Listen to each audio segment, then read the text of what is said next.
his reputation shattered with each stumbling step. Clara Jennings watched the invincible Nathaniel Cross falter, memories of her husband's death colliding with the present moment. 1,000 whispers circled the gala as the CEO's composed mask slipped, revealing something painfully human beneath. "Single mom saved her drunk boss from trouble" wasn't the headline she wanted, but some wounds recognize each other across crowded rooms. Her hands steadied him while her heart raced with recognition. Broken people can sometimes save each other. Clara Jennings adjusted her second-hand cocktail dress for the third time that evening, fighting the persistent feeling that she didn't belong among the crystal chandeliers and tailored suits of the annual corporate gala.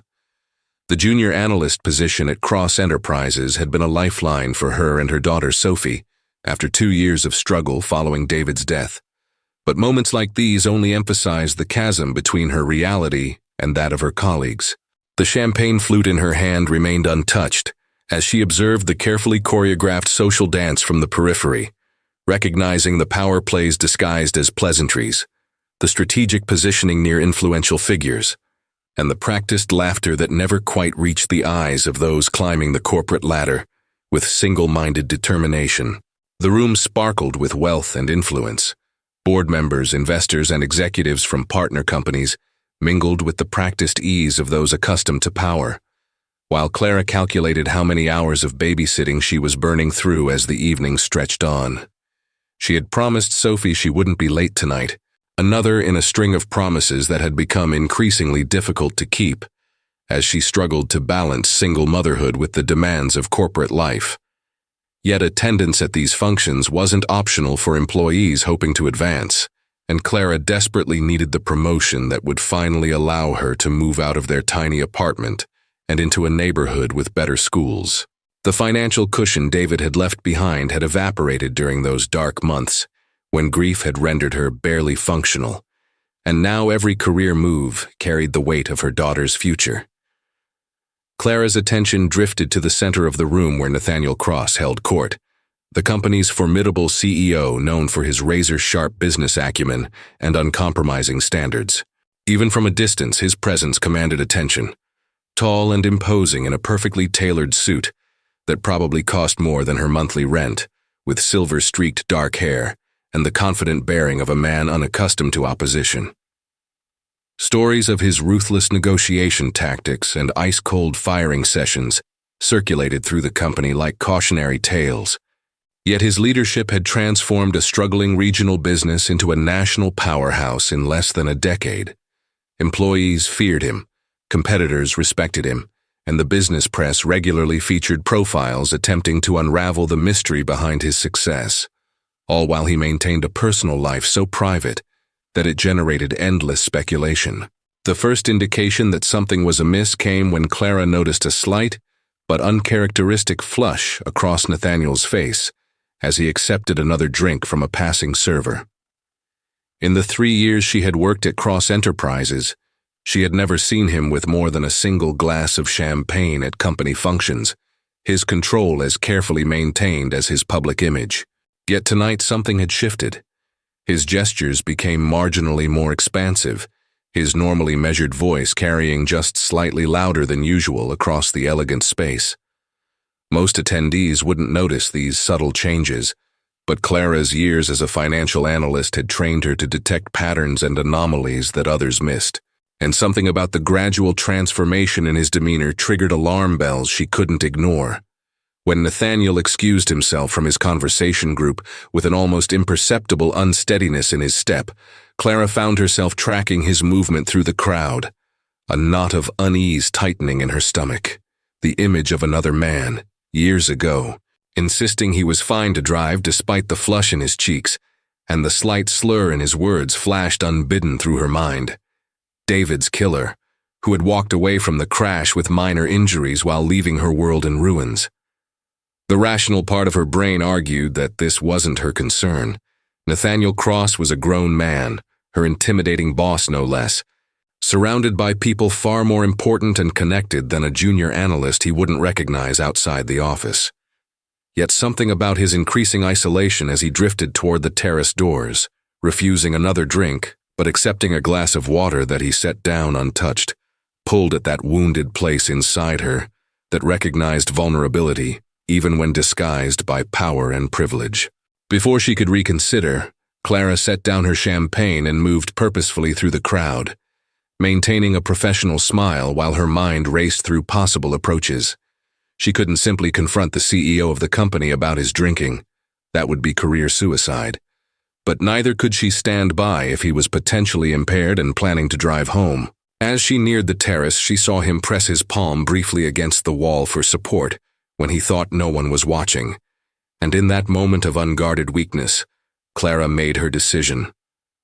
She would find a way to help him quietly, without drawing attention or embarrassment, because regardless of their differences in status and circumstances, she recognized the universal truth that everyone deserved dignity in their vulnerable moments, even intimidating CEOs who might never remember the kindness come morning. The terrace offered temporary sanctuary from the orchestrated chaos of the gala, the cool evening air a welcome relief against Clara's flushed skin. Nathaniel Cross stood at the stone balustrade, his back to the doorway, shoulders rigid beneath his expensive suit as though physically bracing himself against some invisible pressure.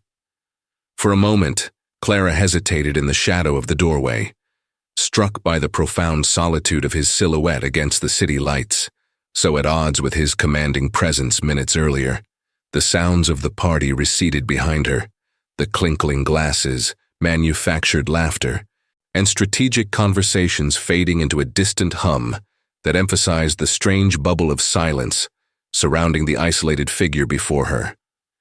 This wasn't the fearsome executive whose cutting remarks in quarterly reviews had reduced seasoned managers to stammering defenses. This was simply a man struggling to maintain his composure, and the unexpected humanity of the sight momentarily stole Clara's prepared words. When he sensed her presence and turned, Clara caught a flicker of something raw and unguarded in his expression before the familiar mask of control slipped back into place, not quickly enough to hide the redness around his eyes or the slight tremor in the hand he raised to straighten his already perfect tie. "Ms. Jennings, isn't it?" he asked, his voice carefully modulated to betray nothing, though Clara detected the concentrated effort behind each precisely enunciated word. She felt a surge of surprise that he knew her name at all, given the hundreds of employees at Cross Enterprises and her relatively junior position within the vast corporate hierarchy. Something about this recognition gave her the courage to continue, rather than retreating, with a mumbled apology for the intrusion, though her heart hammered against her ribs as she stepped fully onto the terrace, allowing the glass door to close softly behind her. "Yes, sir. Clara Jennings from Financial Analysis," she confirmed, moving to stand beside him at the balustrade, careful to maintain a respectful distance while positioning herself where she could observe him more clearly without seeming to stare. The city sprawled below them, a glittering tapestry of lights and shadows that seemed to mirror the complexity of the moment. Beautiful from a distance but concealing countless untold stories behind illuminated windows. "I thought you might appreciate some fresh air away from the crowd," she continued, the practiced casualness in her voice masking the careful calculation behind each word. "These events can become overwhelming after a while, especially when everyone wants a piece of your attention." The neutral observation offered him dignity, a collegial comment rather than an acknowledgement of his compromised state. Nathaniel's laugh held no humor, a rough sound that seemed to surprise even him as he gripped the stone railing with both hands, knuckles whitening with the pressure. "Perceptive of you, Ms. Jennings, though I suspect your observation skills extend beyond noticing a need for fresh air." The statement hung between them. Not quite a question, but an acknowledgement of her true purpose, delivered with the directness that had become his trademark in business negotiations. He turned slightly to study her, his gaze unexpectedly sharp despite his physical unsteadiness, as though his formidable intellect remained untouched by whatever had affected his typically impeccable self-control. "So, what brings a junior analyst to rescue the CEO from himself? Career advancement? Curiosity about the man behind the reputation? or perhaps just the natural instinct to watch the mighty fall. The bitterness in his question struck Clara with unexpected force, revealing layers of isolation she hadn't considered in her simplified view of the privileged executive. "Actually, sir, I was hoping to ask for your assistance," she replied, the improvised explanation forming as she spoke. "My babysitter just called with an emergency, and I need to leave immediately. The company car service is fully booked with other executives, and I wondered if I might share your driver since we're both in the downtown area." The fabricated story provided them both with dignity, his need for assistance concealed behind an act of generosity toward an employee, her intervention disguised as a request for help rather than concern about his condition. It was a small mercy wrapped in a simple lie, offering him the choice to accept help without acknowledging weakness. Something shifted in Nathaniel's expression, a flicker of surprise followed by a calculating assessment, as though even through the haze of alcohol he recognized the careful construction of her request and the unspoken understanding it contained. For several heartbeats he remained silent, his gaze moving from Clara's face to the party visible through the glass doors, where board members and executives continued their carefully orchestrated social performance, unaware of the quiet drama unfolding on the terrace. When he finally spoke, his voice carried a weariness that seemed to emanate from somewhere far deeper than the evening's indulgences. "That would be convenient for us both. Ms. Jennings, my driver should be waiting at the east entrance. Shall we make our exit without the customary farewells? I find myself suddenly fatigued by performative pleasantries." Clara nodded, relief washing through her as she realized he had accepted the lifeline without resistance, his pride intact behind the mutual pretense they had constructed. As they moved toward the side door that would allow them to bypass the main ballroom, she noticed how he squared his shoulders and steadied his gait through sheer force of will, maintaining the appearance of control even as he allowed her to guide their path with subtle directional cues. In that moment of unspoken collaboration, something indefinable shifted between them. Not friendship or even true understanding, but a fragile thread of recognition that connected her grief-shaped existence to whatever hidden wounds had driven this powerful man to seek oblivion in a crystal glass on this particular night, surrounded by people yet profoundly alone. The sleek black car glided through near-empty streets, its hushed interior creating an intimate capsule that seemed disconnected from the world outside the tinted windows. Clara sat with careful composure, maintaining a respectful distance from Nathaniel on the spacious back seat while surreptitiously monitoring his condition from the corner of her eye. The CEO had fallen into a pensive silence since directing his driver to take Ms. Jennings home first, his gaze fixed on the passing city lights with an intensity that suggested he was seeing something beyond the physical landscape. The artificial barriers of corporate hierarchy felt simultaneously magnified and diminished in this strange, liminal space. The most junior analyst and the all-powerful CEO sharing a moment of unplanned proximity that would have been unthinkable in the structured environment of the office, yet still separated by invisible boundaries of power, experience, and circumstance that no shared car ride could fully bridge. "I don't actually need a ride home," Clara admitted quietly, breaking the silence that had stretched between them for several city blocks. "Sophie, my daughter, is at my mother's for the night." The confession emerged unbidden, surprising her with its spontaneity, as though the unusual circumstances had temporarily suspended her customary caution.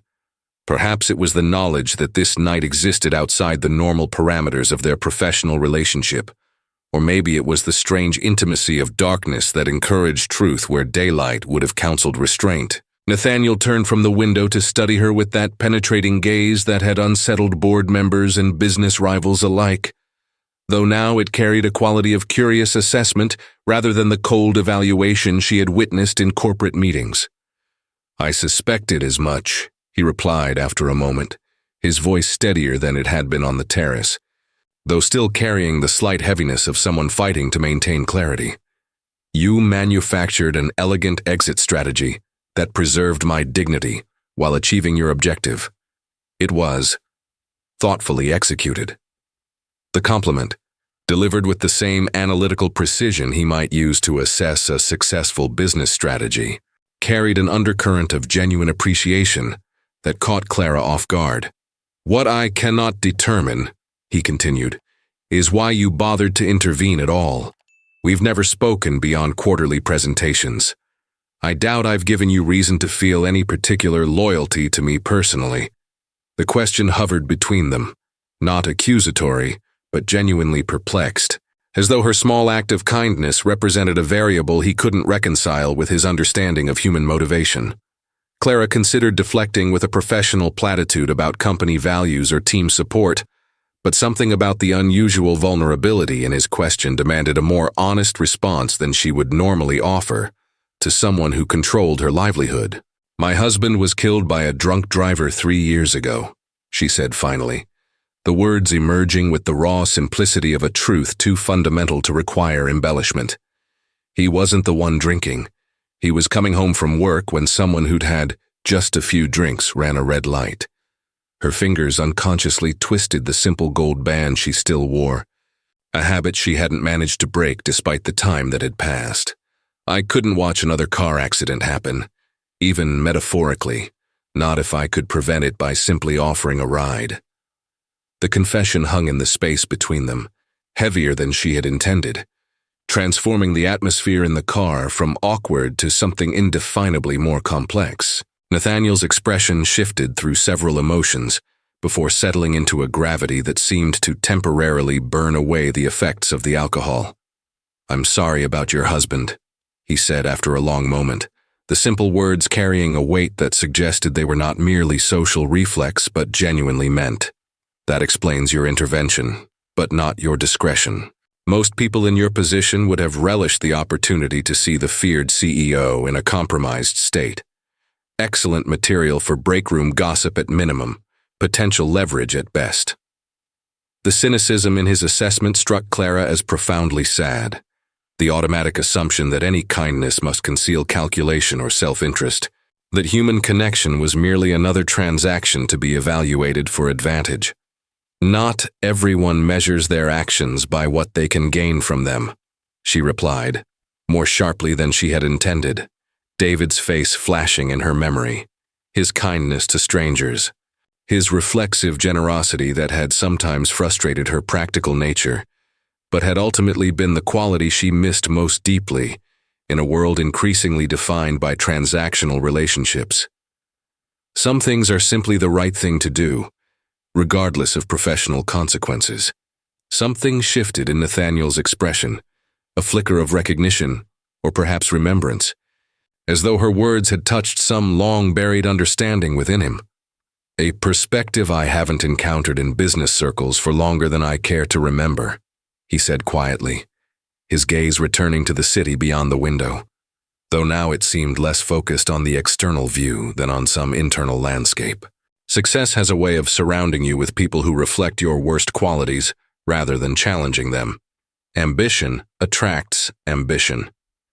Power draws those who worship it or covet it for themselves." The admission carried the weight of isolation that Clara hadn't previously associated with his position of influence and authority.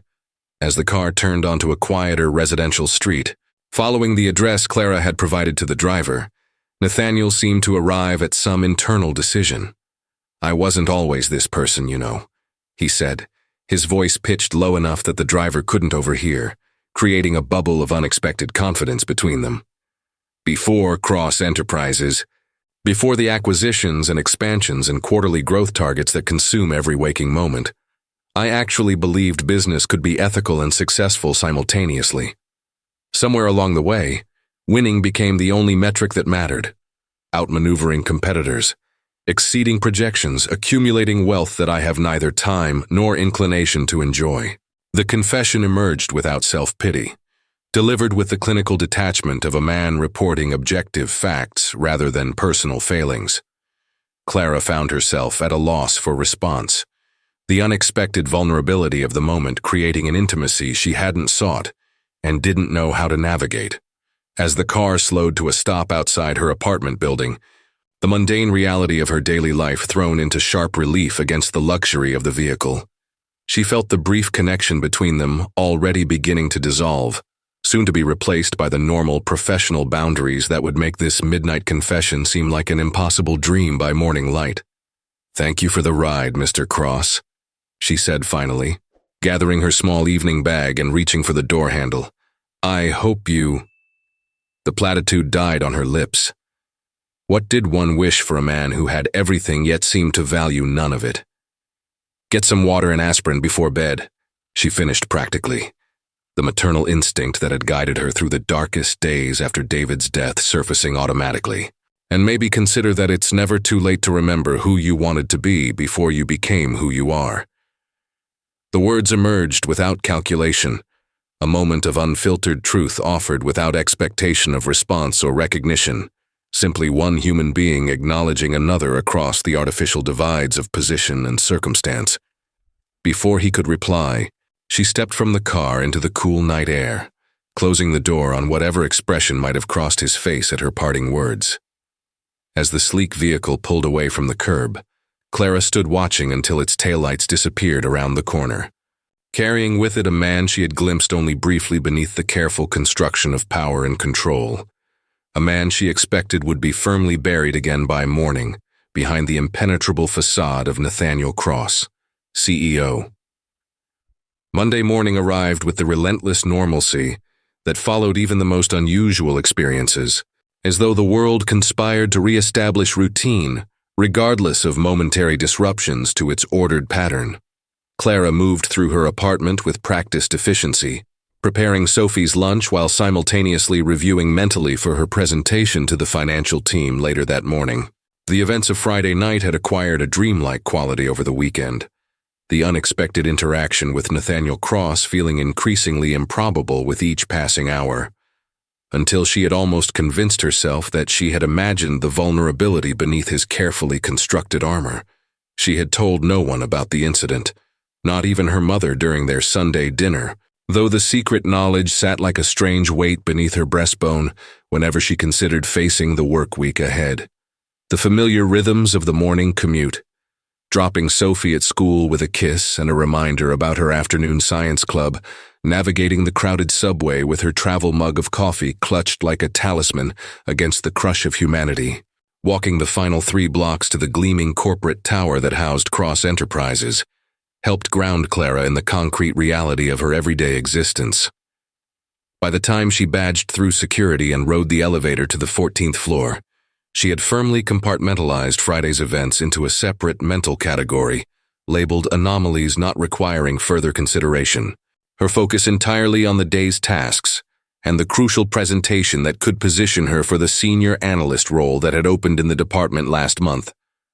The first indication that something had shifted came when Clara settled at her desk and opened her email, finding a message from Nathaniel Cross's executive assistant, marked high priority at the very top of her inbox. The timestamp showed 7:15 a.m., nearly 2 hours earlier than the office officially opened, and the brief message contained neither greeting nor explanation, simply a directive to present herself in the CEO's office at 9:30 a.m. sharp.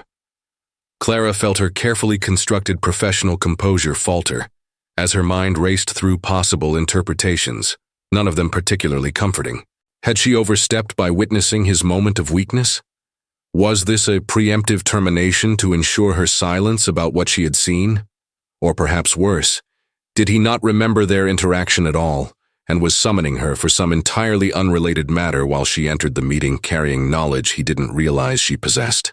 The 2 hours until the appointed time stretched interminably, as Clara attempted to focus on preparing her financial presentation, though her concentration repeatedly fractured as she rehearsed possible scenarios for the upcoming meeting. When Daniel from the neighboring desk asked if she was feeling all right, commenting on her unusual pallor, she manufactured a smile and blamed a restless night, unwilling to share the true source of her discomfort. At precisely 9:25, she gathered her tablet and a small notebook, checked her reflection in the compact mirror she kept in her desk drawer, and made her way to the executive floor with measured steps that belied the rapid beating of her heart. The executive wing existed in a different atmospheric plane than the open office spaces of the lower floors. Hushed, elegant, with subtle lighting that flattered the original artworks adorning the walls, and plush carpeting that absorbed sound like a physical representation of discretion. Nathaniel's assistant, an immaculately dressed woman whose efficiency was legendary throughout the company, looked up as Clara approached, her expression revealing nothing about the purpose of the summoned meeting. "He's expecting you," she said simply, pressing a button on her desk that presumably alerted the CEO to Clara's arrival. "You can go right in."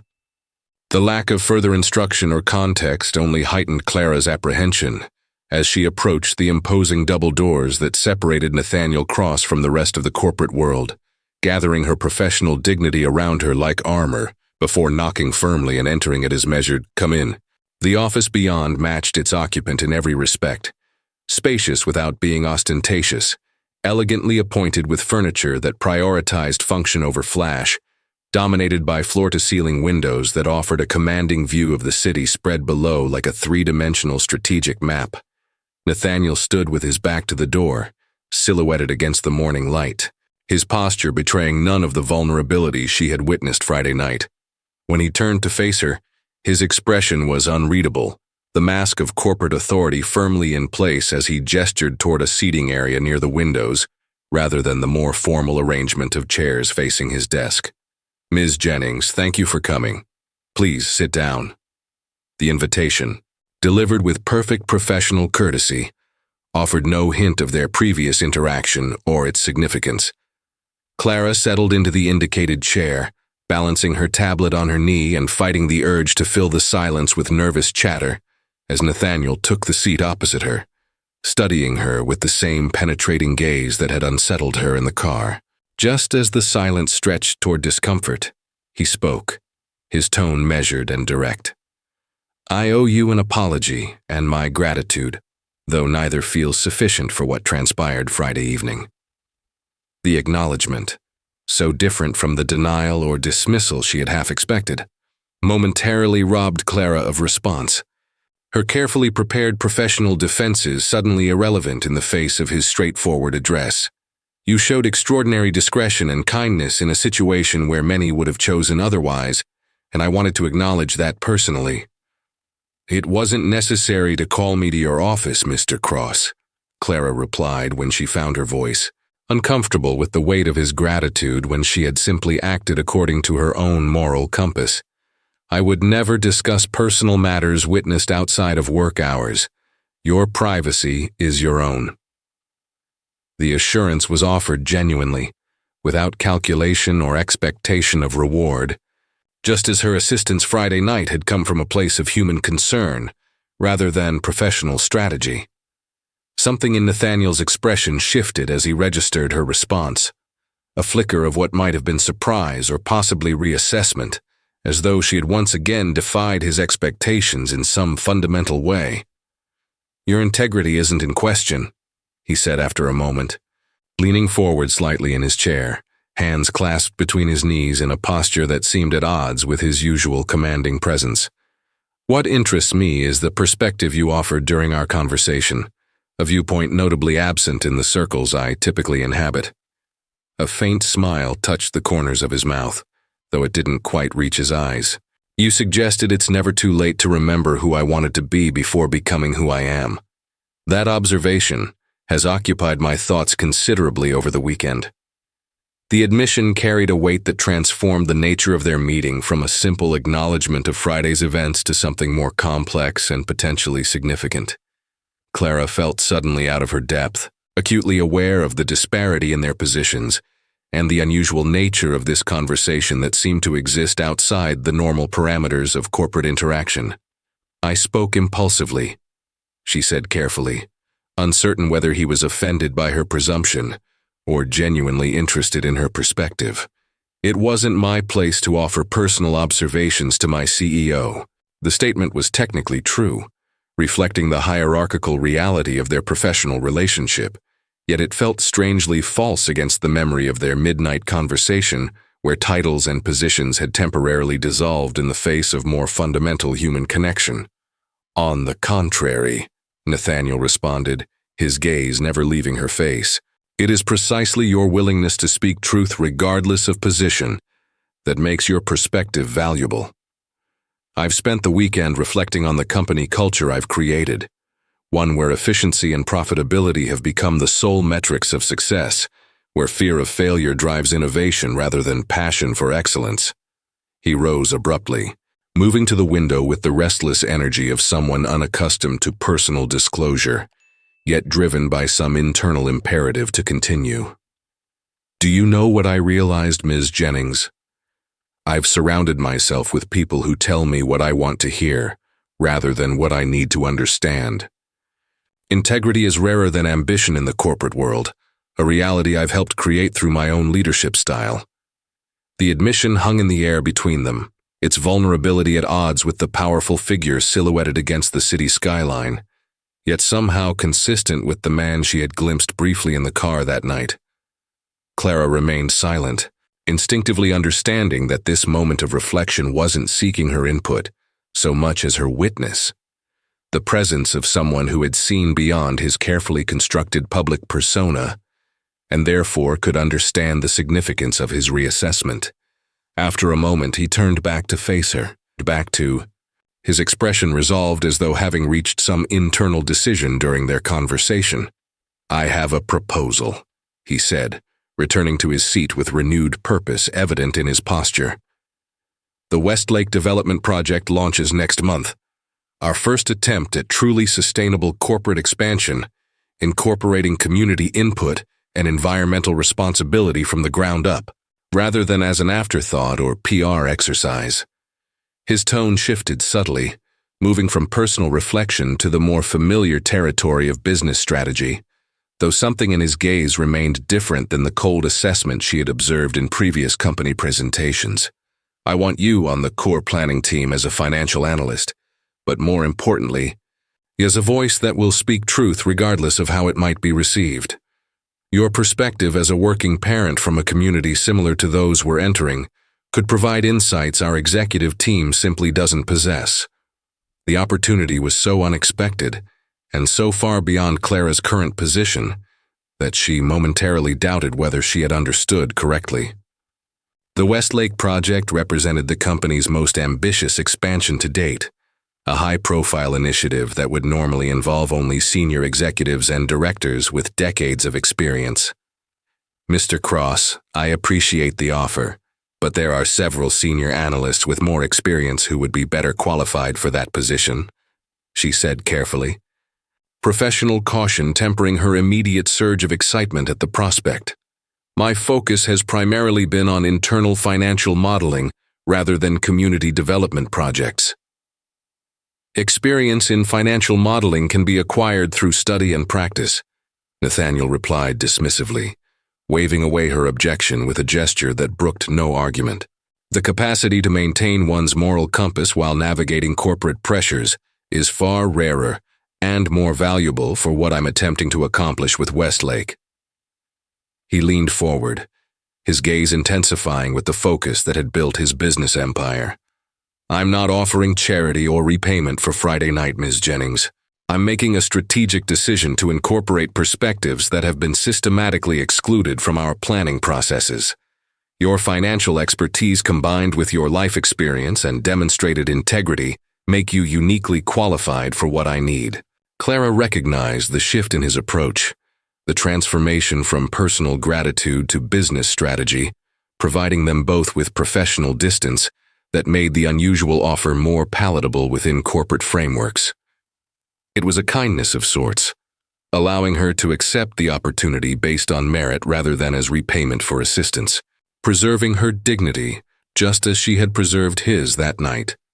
"In that case," she replied, straightening her shoulders and meeting his gaze directly, "I would be honored to join the Westlake team and contribute whatever perspective I can offer to its success." The formal acceptance felt inadequate against the significance of what this opportunity represented, not just for her career and financial stability, but for the possibility of meaningful work that aligned with values she had feared might be incompatible with corporate advancement. As she rose to leave, Nathaniel extended his hand in a gesture that symbolically transformed their interaction from the personal back to the professional. though something in his expression suggested the boundary between those categories had been permanently altered by the events of the past 3 days. The team meets Wednesdays at 2. I'll have my assistant send you the relevant files to review before then. The dismissal was delivered with his customary efficiency, yet lacked the cold finality she had observed in previous professional interactions. As Clara turned to leave, his voice stopped her at the threshold, quieter than before but carrying a weight that transcended their respective positions. And Ms. Jennings, thank you for not pretending to forget what happened Friday night. Some forms of integrity are harder to maintain than others.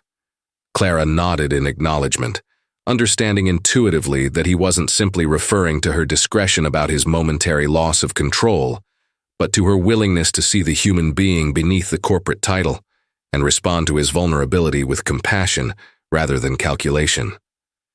As she closed the office door behind her, stepping back into the hushed efficiency of the executive floor, she carried with her the strange certainty that something fundamental had shifted in ways that extended beyond her professional trajectory. A recognition that sometimes the greatest acts of courage occurred in quiet moments when one human being simply acknowledged the humanity of another, across all the artificial barriers constructed to keep such recognition at bay. The Westlake team gathered in the sleek conference room on the 32nd floor, surrounded by floor-to-ceiling windows that transformed the city into a living backdrop for their discussions. Clara had arrived 15 minutes early, reviewing her notes one final time while trying to quiet the persistent flutter of nerves that had accompanied her throughout the morning. The past week had been a whirlwind of preparation, late nights spent studying the complex financial projections for the development project, reviewing community impact assessments from similar initiatives, and carefully formulating questions that might bridge the gap between corporate objectives and community needs. Sophie had noticed her mother's distraction, commenting over breakfast that morning that Clara seemed far away even when you're right here. The innocent observation landing with unexpected force against Clara's persistent guilt about balancing career advancement with parental presence. As other team members filtered into the room, senior executives in tailored suits who carried themselves with the easy confidence of those accustomed to power, environmental consultants whose casual attire signaled their status as temporary external allies rather than permanent corporate soldiers, legal representatives whose measured expressions revealed nothing of their thoughts. Clara felt the familiar sensation of being simultaneously visible and invisible. Her presence was acknowledged with professional courtesy, yet the subtle indicators of corporate hierarchy remained evident in the seating arrangements that naturally evolved, the conversations that flowed around rather than through her, the unconscious body language that created invisible barriers between decision-makers and support staff. She had dressed carefully for this meeting, her most professional suit pressed to perfection, yet still felt the unbridgeable gap between her second-hand Brooks Brothers and their bespoke tailoring, between her practical leather portfolio and their sleek digital devices. The dynamic shifted perceptibly when Nathaniel entered the room, conversations pausing mid-sentence, as attention automatically redirected toward the CEO. Clara had not seen him since their private meeting the previous week, though his presence had been felt throughout the organization in subtle policy adjustments and a new emphasis on ethical considerations in planning discussions. He moved with his customary purpose, acknowledging the team with a brief nod before taking his position at the head of the conference table, his gaze sweeping the assembled group with calm assessment. When his eyes met Clara's briefly across the polished surface, she detected no special recognition or acknowledgement of their previous encounters, just the measured evaluation he gave each team member in turn, reinforcing the professional nature of their current interaction. "Good afternoon," he began without preamble, his voice carrying the quiet authority that commanded attention without requiring volume. "Before we begin our discussion of the Westlake development, I want to clarify the fundamental principles that will guide this project forward." He remained standing, his posture conveying the importance of his opening remarks. Cross Enterprises has built its reputation on profitability and market dominance, metrics that have served our shareholders well, but have perhaps narrowed our vision of what successful development truly entails. With Westlake, We have the opportunity to expand that definition to include community enhancement, environmental sustainability, and ethical business practices not as secondary considerations, but as core drivers of our approach. Clara observed the subtle shifts in expression around the table, the flicker of surprise from the chief financial officer who had been with the company since its founding, the carefully neutral masks adopted by the legal team, the cautious hope that animated the faces of the environmental consultants who had likely grown accustomed to having their recommendations systematically diluted in the name of cost efficiency. Nathaniel continued, his gaze moving deliberately from face to face as though gauging reactions. I've assembled this team specifically to challenge our traditional methods and assumptions. Each of you brings expertise from different domains, and I expect robust debate rather than automatic consensus. No perspective is too junior to be voiced or too unconventional to be considered. The emphasis on that particular point, subtle but unmistakable, sent a ripple of curiosity through the room, several gazes shifting briefly to Clara as the most junior member of the assembled team. She maintained her professional composure, though internally she recognized the deliberate nature of Nathaniel's framing. Creating space for her contributions without explicitly singling her out or undermining her position by suggesting she required special accommodation, it was skillfully done, reflecting the strategic thinking that had built his business empire, though now directed toward inclusion rather than dominance, a subtle but significant shift in approach that only she might fully appreciate given their previous conversations. As the meeting progressed through initial presentations of the project scope, Clara observed the familiar corporate dance with new awareness. The careful positioning of arguments to align with perceived priorities, the strategic deployment of data to support predetermined conclusions, the diplomatic phrasing that softened potential conflicts between departmental objectives.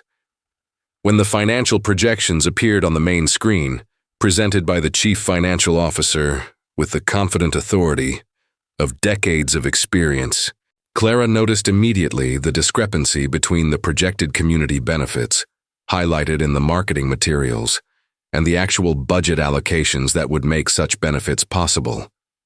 The numbers told a different story than the narrative, a story of symbolic rather than substantive commitment to the community initiatives that featured so prominently in the project overview.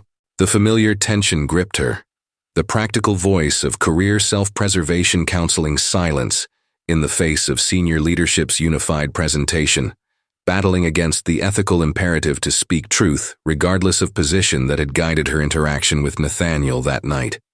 She felt the weight of gazes upon her as the CFO concluded his presentation, Nathaniel's subtle glance in her direction carrying a question she couldn't ignore despite the professional risk it entailed.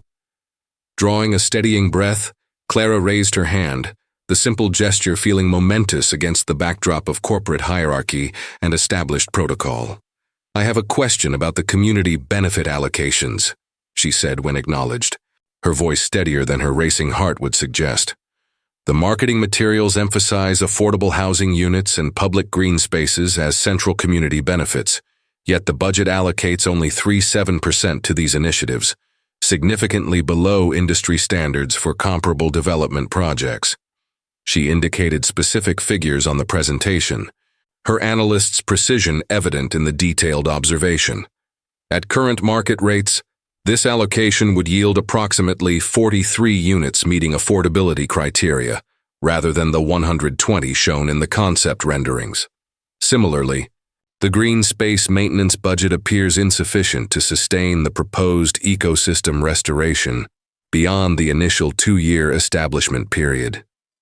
The observation hung in the suddenly silent room, its implications rippling across the carefully constructed narrative of corporate social responsibility that had framed the project thus far.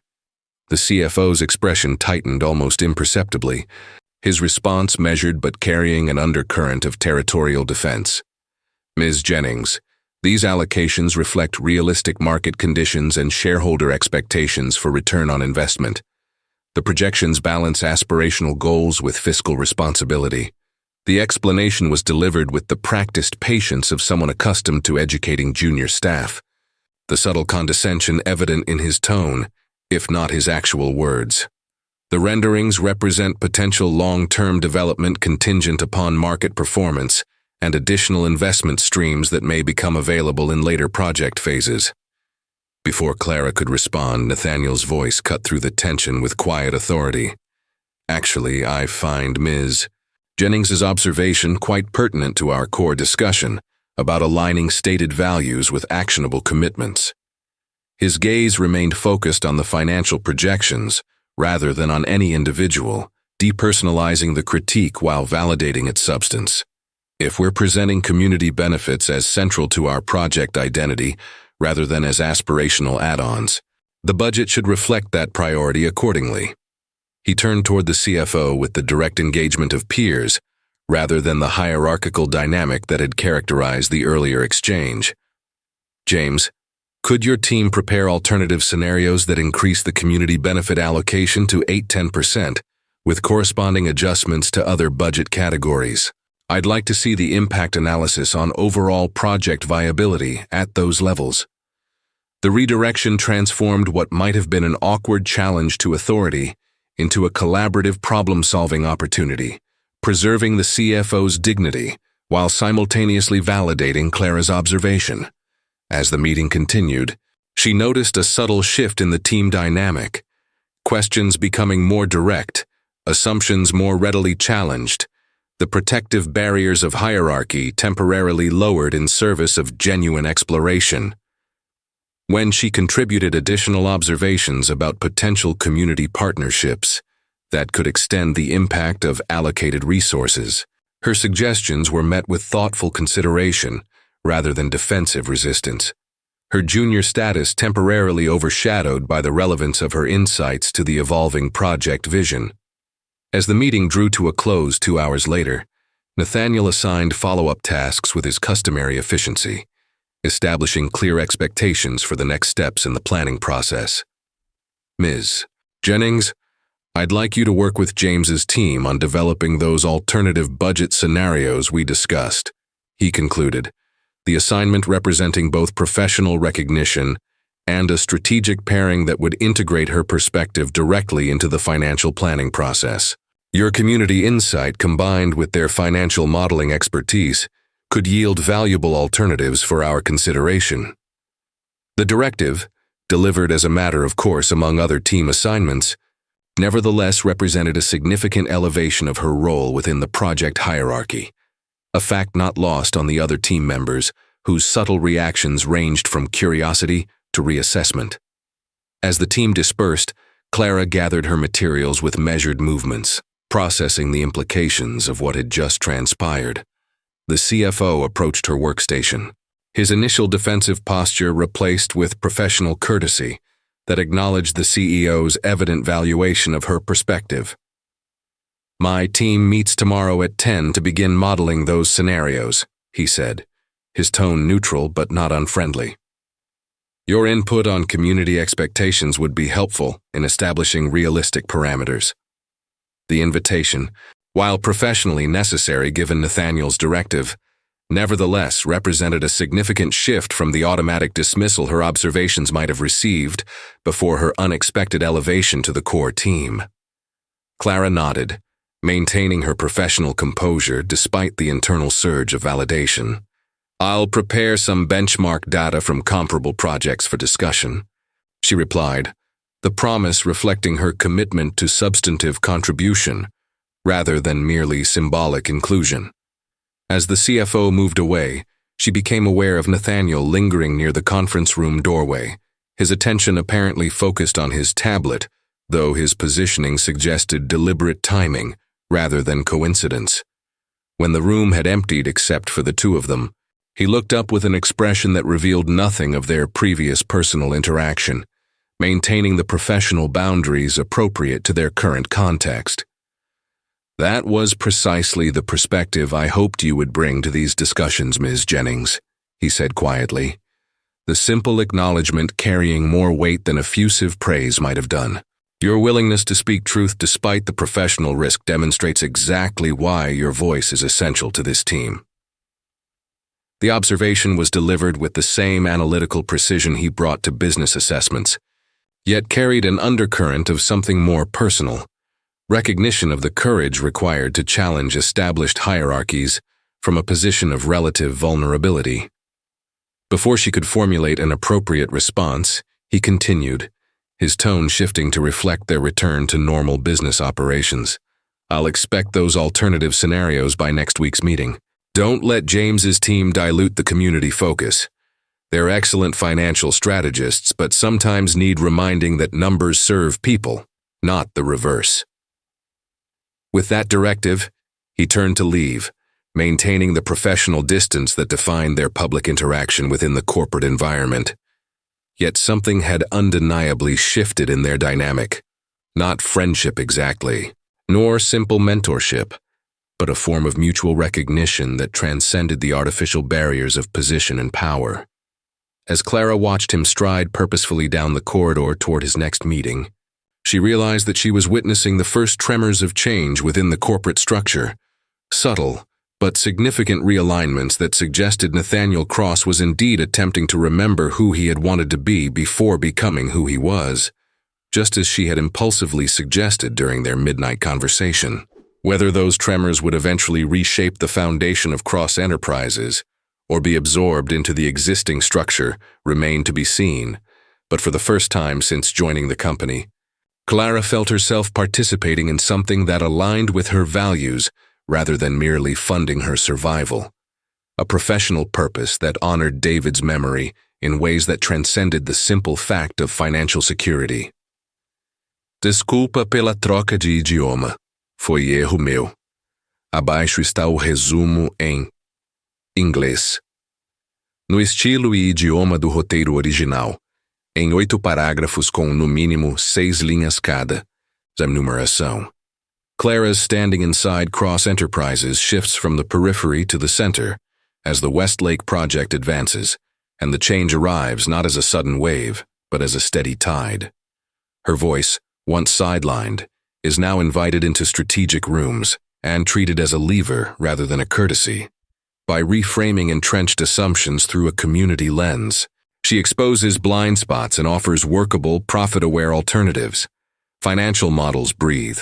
Marketing promises narrow to achievable commitments, and engagement plans trade tokenism for partnership.